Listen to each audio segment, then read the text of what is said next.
Greenlit. What? No way. Why? Kill it. Because that's the kind of thing that we would do with our brand. So I'll be jealous of this idea, actually. Yeah. What can I do? Well, I don't know what I will do, actually. No, I mean, it's, we'll try.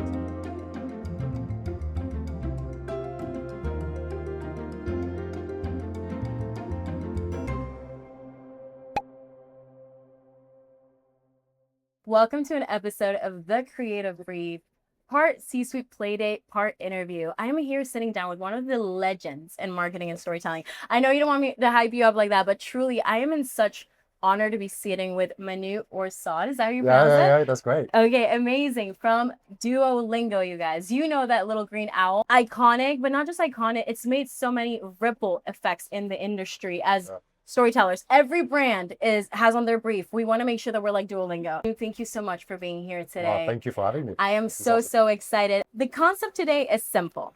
I had some creators submit some devil's bargain campaigns, which means that you're going to go ahead and decide whether you would want to greenlight a campaign or if you would kill a campaign based on the outcome that it would give you and also the cons that go against it. So are you ready? I am so ready for this. Okay, let's do this. Your app hits a 90% daily retention rate, but only because every time a user skips their lesson, Duo shows them a picture of their ex with their new partner.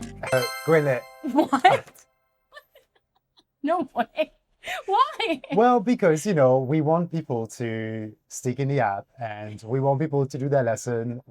Duo stops at nothing to rank you. We want to do your lesson. So, we send push notification. We always try to re-engage people and we always try to make that fun, surprising, unexpected. So I think this is the kind of idea that is definitely on the line, but a version of that, I would definitely win it. Yeah. Honestly, very valid because that's literally my nightmare. So I would stick to my French lessons for sure. You have to do your lesson. You get to sponsor the World Cup, okay?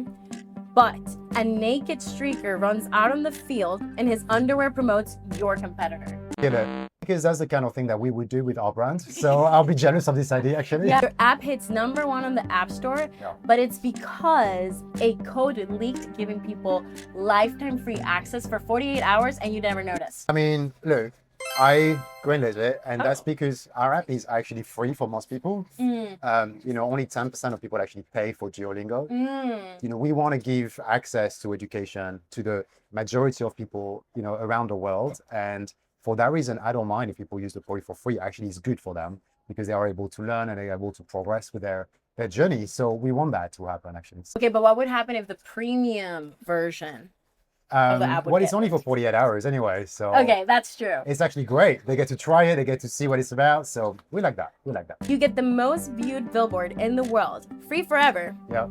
But it can only ever display your most recent 1-star reviews. Well, I'll kill it, and I'll tell you why. I like the publicity, obviously, great opportunity, but the reality with Duolingo, it's effective as long as you use it and use it properly, right? Maintaining a streak for the sake of it is not what will get you to your goals. Right. And so I think it's really hard to, be based on one review or based on, one advice from one person. I think, everyone needs to have their own experience with Duolingo to try it. So I want people to judge by themselves, try the experience, see what it's like, putting their motivation at play, right? And try to progress as much as they want. So I think it's better for people to try themselves versus, reading a review that might be that person's experience because they're not using the product the right way. It's funny. I thought you were going to greenlight that one. I thought maybe you were going to add a twist of we'll do that. And then we'll just have Duo respond very with That's a great lot of idea. sass, I mean, look, this is a good campaign actually that you Okay. Listen, as long as I get some credits out there, I'm good. And maybe lifetime premium for Duolingo. If So you I can can work turn on it my French. around on the creative side like this, I will greenlit it. Actually. Okay. Good to know. Your next campaign breaks the internet, but nobody remembers what you were selling. So they know that there's an iconic campaign out there, but nobody will ever remember what it was about. No, I definitely greenlight that. And yeah, because if you look at the way our brand was built, it was not by selling anything. Yeah, it was really about creating a connection with people by being there on their feet on a daily basis. Yeah. And so we put all of our effort in creating good content that is based on our IP, our characters, the owl, And we've been able to see the business grow so much, not by selling them a product, but just by building affinity with the brand.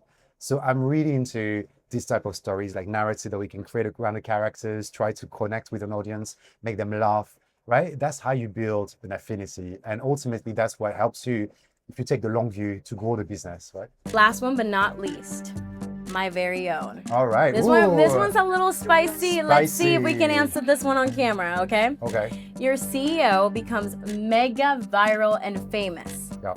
But a la Coldplay kiss cam style. Oh my God. I mean, you can't, what can I do? Well, I don't know what I would do actually. No, I mean, it's, we'll try to do something out of this that is quite funny, like what happened with Coldplay. Yeah.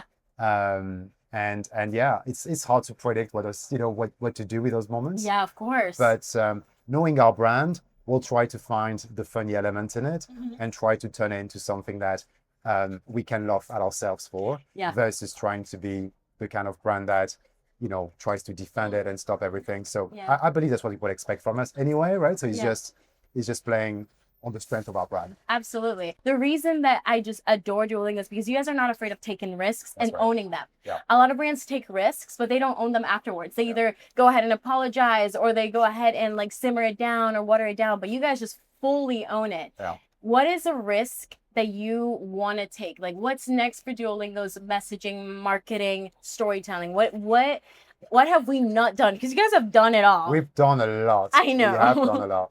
Look, we've got plenty of great things coming up. We're going to show up at the New York Fashion Week. So you'll see us for the first time tapping into the fashion fandom. And we will always try to find those opportunities in culture to connect our brand. And so I can't tell you exactly what the pipeline is, because we tend to be very reactive. Something in our world will inspire us, and will generate a great idea. And it will be funny. It will be something that will catch catch eyeballs and make our brand famous. So our way of approaching marketing has always been this way. It's about putting our brand out there, connecting to what people care about, and using that as a source of inspiration for them to learn. But I really believe that taking risks is a necessity today, Absolutely. Right? That's how you stand out. That's how people kind of notice you. I know you guys are working with a lot of creators. You guys are going hard in making sure that creators have a seat at the table. And there's so many exciting efforts coming up. For you, why creators? I sat down with Yusuf, the CMO at Microsoft yesterday, and he's just like, you know what? Like, creators are just so scrappy in a fun way, where they're the best showcasers of our products, because they find really unique ways to use it. In your case, what makes you tap into these storytellers? Well, I mean, creator is creative by definition, right? So we love to source inspiration from those people that know how to create content very well. We see ourselves as a creator brand as well, right? If you look at our socials, it's the social of the owl. The owl is a creator, so we've done a lot of collaboration with creators for that reason. But what I'm excited about with creators right now is, letting them tell their story on how they use the product, show their progress, and just to be able to inspire others, right? So I think it's just that those sort of human stories, people you can relate to, see how they're progressing, see that the product can help them and it works. I think these are the best stories, and that's way better than advertising. You're incredible, Manu. Thank you so much for your time. Thank you. You are amazing. Your team is amazing. Props to them. The team is amazing. I know that this is a big effort. Oh my gosh, I would love. Thank you so much. Thank you. Thank you. I I love